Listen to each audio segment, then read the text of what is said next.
Alright, so this is Brett from the future. I thought, because video went a bit longer than I was hoping. I like to try and have short videos. I just thought to do a summary.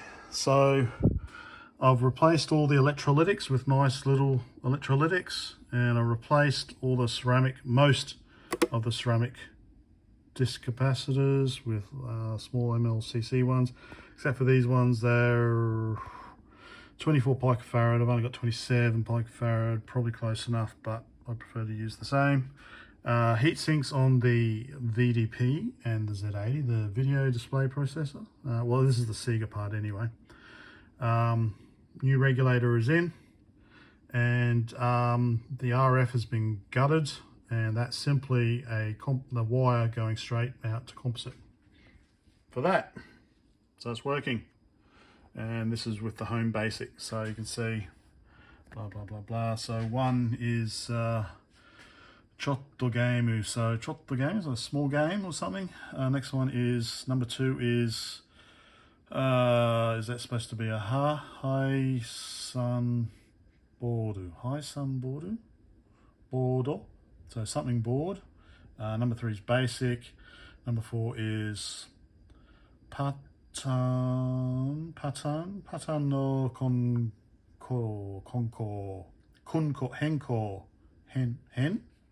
henko.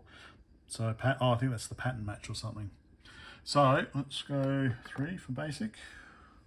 There we go. 10K free version 1.0J Sega Home Basic. Let me just set the camera up. Okay, so 10. Can I go? Oh, where's question mark? Print. Brett was here. Oh. Where's delete? Insert delete. Brett was here. And space. And semicolon 20, go to, whoop. Oh, there are 10, run, there we go, Boretu was here. So there we go. So anyway, after this, basically I go back to the start, and I start replacing capacitors and blah blah blah. So if you want to stay for that, please, you're welcome to. Otherwise, this is where I'm up to. The next part will be, just get off here, next part will be getting the RGB to work and the audio. So there we go. So far so good.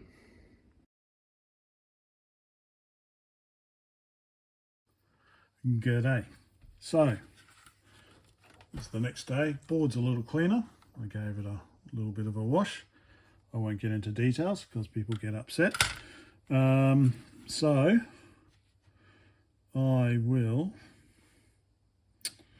don't like replace the electrolytics. I absolutely hate ceramics. I hate them. So I'll replace them as well. I'll put the new regulator in. So I didn't do it last night because I wanted to give the board a bit of a clean.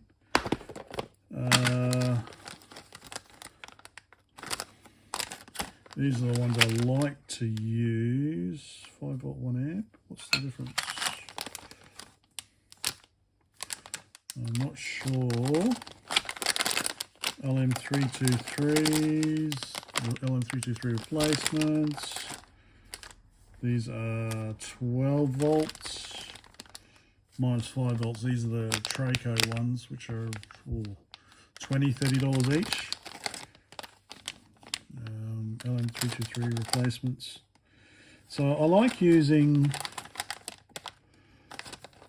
the ones from EZ, or otherwise known as, oh, I know why. I've got 2 lots. So with these particular ones, so you can get the ones like from Traco Power, like that. So I think these are 9-volt regulators. So you get them in a nice little thing like that. They're more expensive. I like to get these ones. I think they're from somewhere else. These ones are from EZ or EZ, SBC.com. I've got no, I'm not. This isn't an ad for them, or I don't get them free or discount. I pay full price and shipping from the US, but I like them because I think his name's Darren. He's a small business, I think. So, and if you ask, he'll send them without the headers on. Whereas these ones come with the headers. So I think I got these from like Farnell or Element 14. So here you're pretty much limited to sticking them on that way. Whereas with a traditional linear regulator, you can bend the legs down. You can't really bend the legs down with that. But with Daniel, I'm sorry, I think it's Daniel, you can solder your own headers on. So I can solder it in that way, or I can solder it in that way, or I can solder it in that way, or I can solder it in that way, depending on the requirements. So in this case, I'm just going to solder it in like that so that it's kind of flush. So put that aside, and then I'll replace the electrolytics. I'll replace the ceramics just because I hate them, and then we'll get onto this to see if we can get some sort of composite output working regardless of the quality. And I did do some research for the RGB. So apparently for the RGB, it does put out the signal. So this is the VDP, so video display processor, I think that's called. Is it called that in this, or am I thinking of the COMX 35? Anyway, so in the SC-3000, it's a Texas Instrument TMS part, but this is a Sega part, so it varies, I guess. But this is outputting RGB. Apparently the signal is not strong enough, so you can just whip up an amplifier with a couple of transistors for each signal path, and apparently that's good enough. I was going to just try sticking it into a GBS 82 and see what happens. But anyway, first of all, regulator, capacitors, then this. Got the first one out. It's pretty simple. There's either 10 or 100 microfarad, and the dot, well, you can see the plus also, but the dot indicates the negative leg.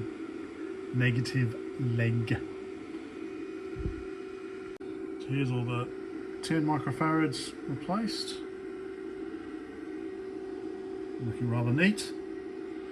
Now to do the hundreds and these ceramics. Here we go. Just about done. I've got those all those horrible ceramic disc capacitors replaced. I've put on the replacement regulator. I don't have a replacement for these. These are 2.4, so I believe they're 24 picofarads. I've got 27, which may be within the realm of tolerance. I don't know. But these are both 24, so I'll leave them for now.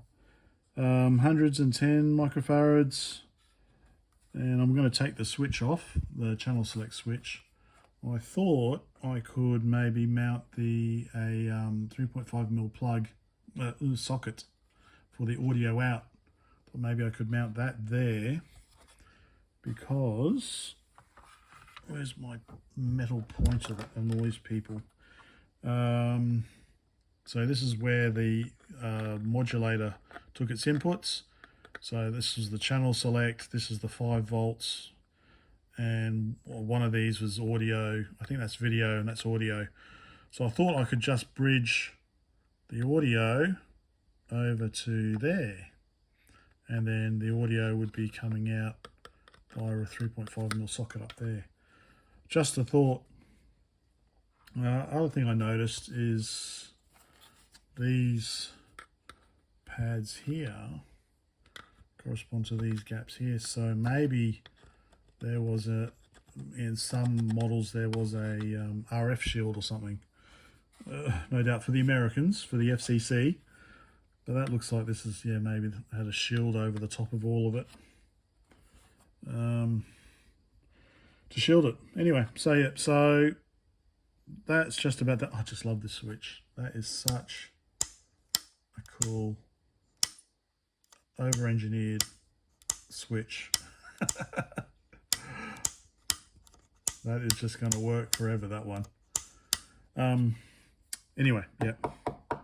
Other strange thing is like, oh, okay, this 7.4 LS logic chip wasn't put in properly, but it's got a link going underneath it, so it's been lifted up a bit higher. Anyway, so that's pretty much done. It's just a matter of, so I'm going to make up a simple emitter follower buffer on another board and then just run the video into it and see if it works, basically, and then I can maybe reuse that before I go pulling all this apart. And then the second thing obviously is the RGB, giving that a try. But it's dinner time, so I need to go and cook sausages on the barbecue. So I'll be back. I'm heating the barbie up, so no worries. I did have one thought, is I should, now that I've got the regulator back on, I should check what happens if I put 9 volts in, whether the LED turns on. And I thought another simple test was just hooking the audio up to a speaker and just hit, like if there's a game, like maybe Congo Bongo or something, if there's a game with a track sound, then, you know, if that's working, then the board's working, rather than trying to figure out the video. Anyway, so is it center positive or center negative? It is center negative. Yeah, so center negative. Yeah, so the center is ground and the outside is, so let me hang that back up. So I've got so people seem to keep saying, oh, you should use a proper lab supply with current limiting. I do have one, but I don't always need it or use it. See, these are my cables I've made up. So you've got banana clips on one end, and then I've got various, so I've got DIN, I've got 3.5mm, I've got various other plugs on the other end, and in this case I want to use this one. So I'll plug that one in. Now, I don't remember whether it's center positive or center negative. Let's go back down here. It's set up for channel 2. I'll set it to 9 volts.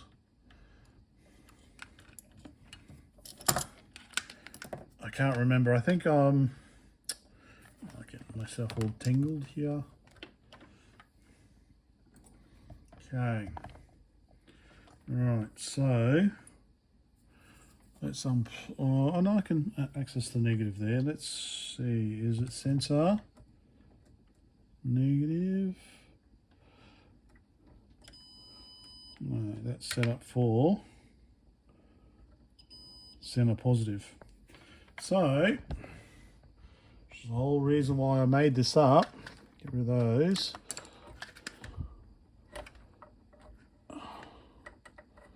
Now we're center negative. 9 volts. See? Oh, 9 volts, 3 amps. Go back in here. Okay. That's getting stuck. So, and I'll test it. That's the other thing I should do. DC on So negative inside, that is plus 9 volts. So that is plus 9. So it should be correct. Turn that off. Plug her in. Make sure there's nothing metal, like for example this bit of solder on here. I could short it.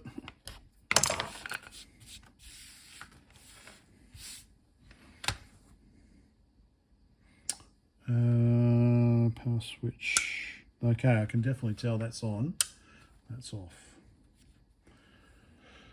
Okay, power's on. Okay, got a little red LED. It's drawing about 220 milliamps.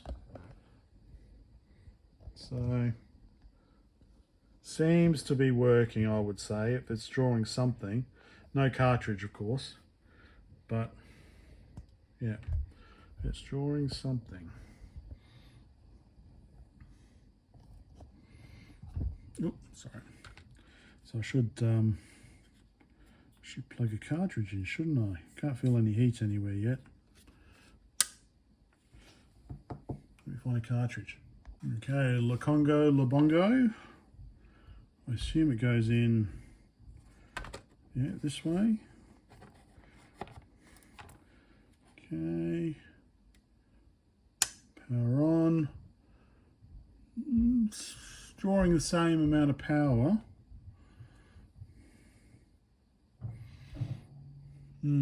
Just about 2 watts. Might leave it run for a bit. Can't feel any heat on the VDP.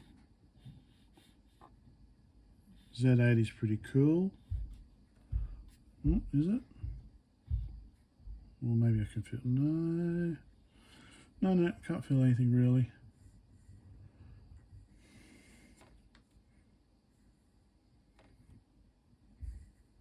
No, all right.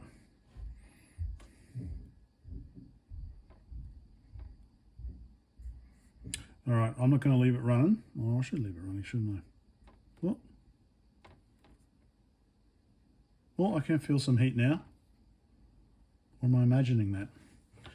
Let me get the, yeah, I think I can. Let me get the temperature probe.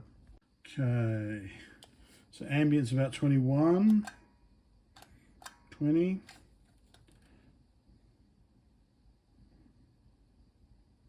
Yeah, there's definitely heat there.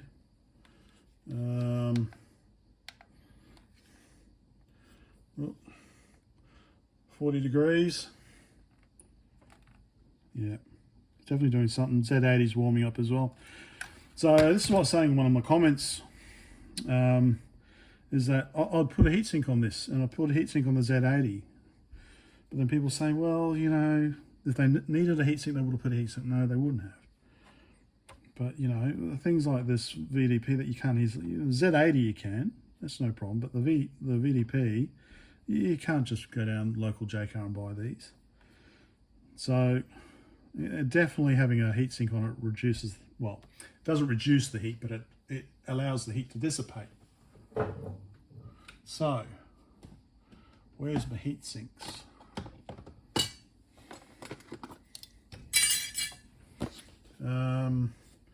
Yeah, I better go check how the barbecue's going. That's definitely going to need a heatsink. So I buy these in bulk from AliExpress. Basically $1 each on AliExpress, or if I want to buy them locally, they're $6 each. So I buy them in bulk from AliExpress. I'm sorry, local business. So that's the, oh, and here's my heat sinks. These ones I get from Element 14. I like these ones. So 1, 2, definitely need 2. I think that's RAM. I haven't checked it, but I assume that's RAM. So actually, probably the best time to put the heatsink on is when it's actually warm, because then the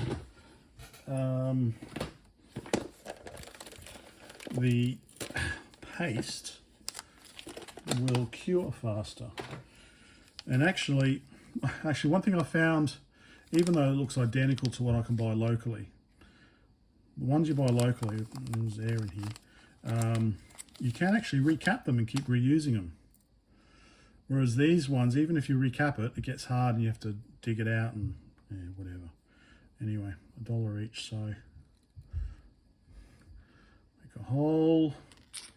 So for these ones, probably that one, we normally do 4 blobs. 1, 2, 3, 4.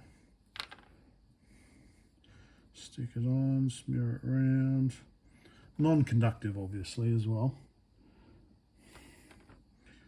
Stick that on. Okay, the Z80, which I'll turn it off. I don't want to short anything. Okay, so remember that was about 40 degrees. Let's check the Z80. Z80 is hitting 38 degrees. Yeah, about 38 degrees on the Z80. Celsius, obviously.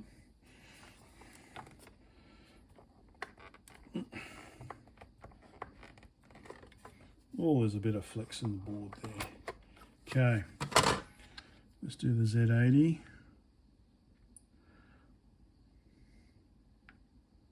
2, 3, 4. Obviously the center is where the actual die is, and so that's where all the heat is coming from, but yeah, smear it around. Okay,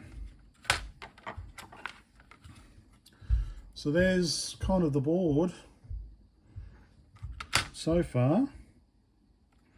I'll let that cure and go cook some dinner. Okay, another morning has arrived. Well, it's almost lunchtime actually.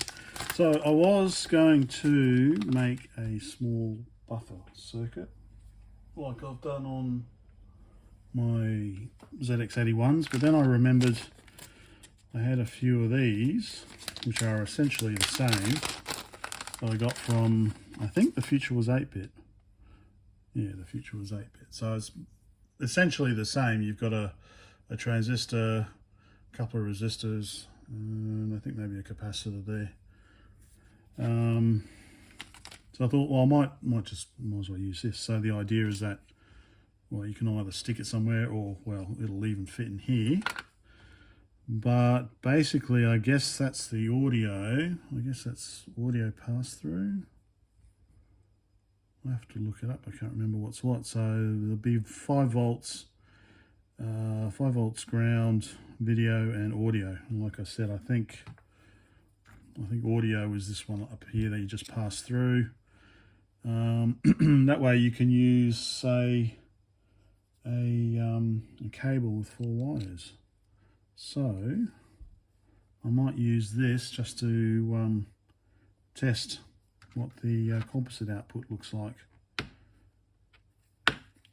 Okay, so first of all, find out what the pinout, so to speak, is. Big enough? So yeah, audio in, 5 volts, video in, ground. Let's see if this will work. So I had a thought that I'll put header pins on this, and then I'll just put a cable into here, and it would be good to reuse this ultimately, but for now I just want to see if it works. So let me get some header pins. Alrighty, so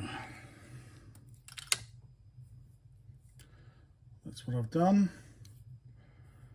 I don't know if it was a good idea or not. The idea is just to use these, and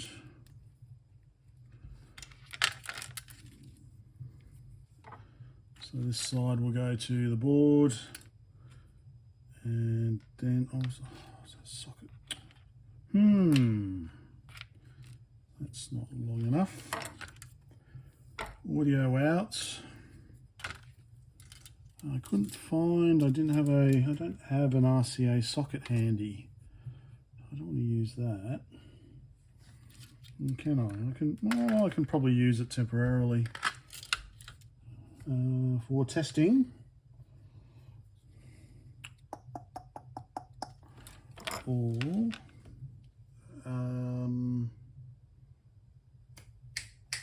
use a cable. Yeah, all right. Don't worry about that. Okay, so let me get these wired up and then we'll see if it actually works. I'm getting there. I've done one side and I'm just doing the other side now. So the audio, just spliced it on, put some glued heat shrink over it, and then I'll do the video and see what happens. I just realized, of course, that for my output side, I could have just used two AV cables instead of a socket. The idea I had was I was going to plug this into a little mini powered speaker, forgetting that, of course, that the TV or the monitor has got built-in speakers. There it is up there. Anyway, so this is all ready to go. Here we go, the kookaburras. Always go off in groups. So that's ground. Video out, audio out. Okay. Get a little hook here for my speaker. So just a little JBL powered speaker. It's charged. And then plug the other end into my screen. I'll see, and plug a cartridge in, I'll see what happens. Okay, first attempt, not successful. Not happy. So I might need to do a little bit more work than just put a buffer on the output. Keep cycling through PAL, PAL-N, sometimes CCAM. Never NTSC, it's supposed to be NTSC. So let me do some research. Well, hey now, I changed the cartridge. Getting something. I've not done anything else. All I did was verify that I've got the 5 volts and ground correct, which I do. I'm getting something. I'm getting there, and I haven't done anything. So maybe the cartridge wasn't working. Turn the audio on.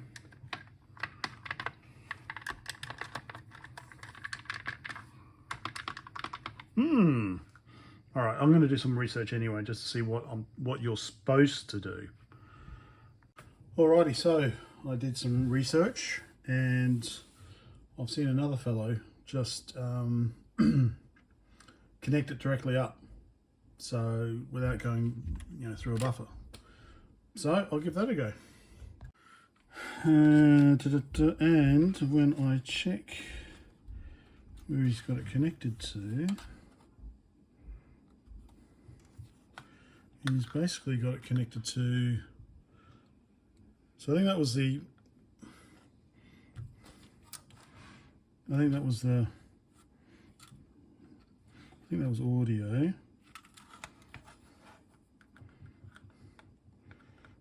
was video.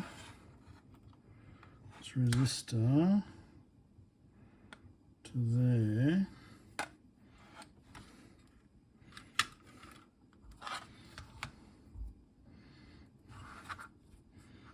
It's a capacitor. Capacitor. Okay, sorry. Capacitor across there. So he's got the composite output connected to this test point here. So there's a capacitor there, and then a resistor which goes Oh, okay. Decoupling the DC. I don't know. Okay, so that is the video there. So that's where I've got the video connected to at the moment, to the buffer. He's got it connected to there. So all right. So what I think I'll do, because I don't have any thingamajigs, sockets, I'll just wire one of these straight up and see what happens. Okay, there we go. It just requires a direct cable. Thunder. So test point 1, I believe. Test point 1. And then ground from somewhere. Composite out. So, as you can see, it's pretty shite house. So, but it's working, which was the whole point of this. So, I guess, for sake of this, rip the guts out of this and then just basically wire that to the RCA, and then you've got composite out. Remove this for maybe audio, and RGB will be next. RGB and sync. Apparently I need to build an amplifier board for that. So yeah, let me get this composite working more. Kind of. Okay, starting work on the modulator. So looks like the RCA is kind of pushed through and soldered here. So I want to desolder that, and then you've got these solder points along here. I can just punch it through. That's what I'll try at least. Okay.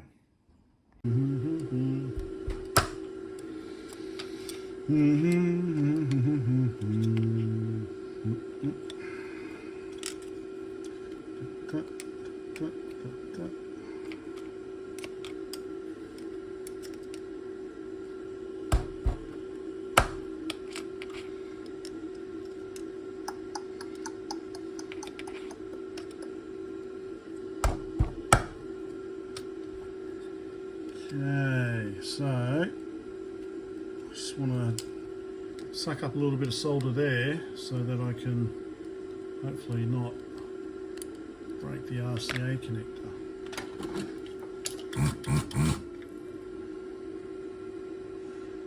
Unless I've already desoldered it enough.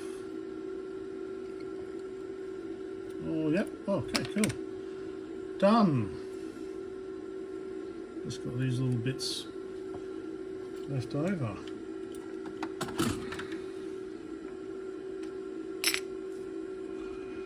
So just tidy up the corners where the solder was, and then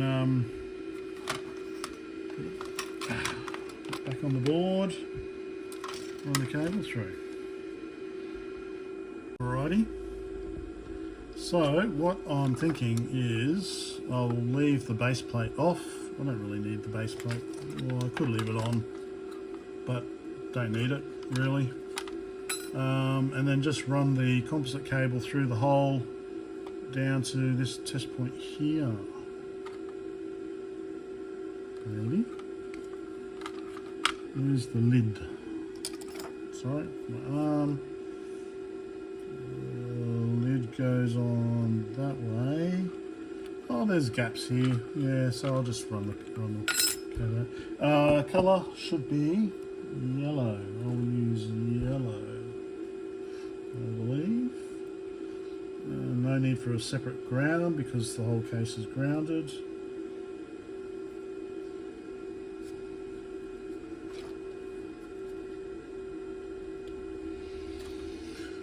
Okay. The trick is to do it that way. There we go. All right, let me get this done. Okay. Should hopefully just go back on. I think there's enough gaps in the solder. Maybe there's too much solder still.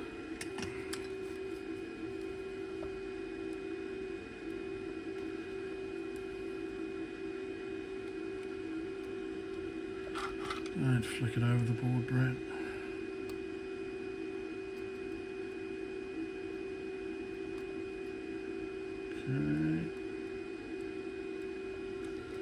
Okay, let's see.